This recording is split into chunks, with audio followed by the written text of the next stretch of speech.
leaking. Kadalasan sa mga regulator ng mga gas, yung sa sulane or sa silane, ito yung kadalasan na nagli-leak dito. Yan. Diyan nagdadalas na mag-leak.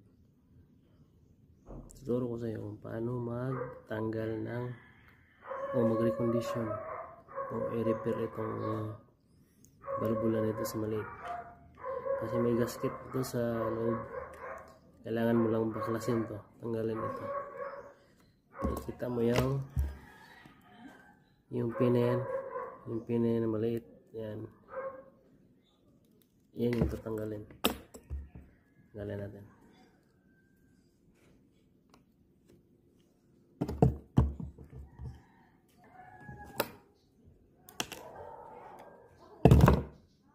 Yan.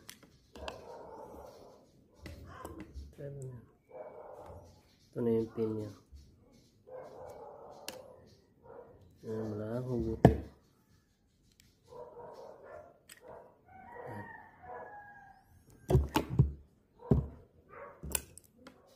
Yung itim na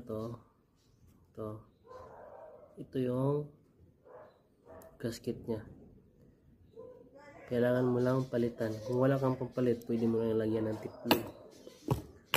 Ito.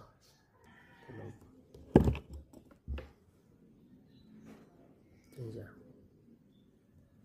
Pwede nito balutan ng teflon, Teflon or seal tape kung tawagin.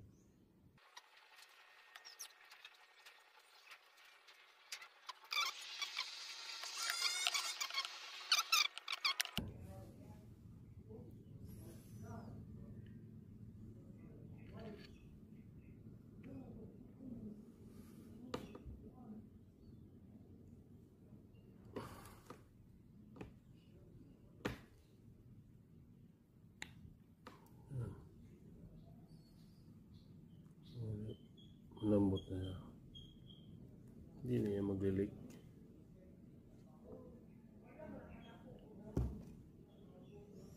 Balik mo yung pin. Ito yung lock niya.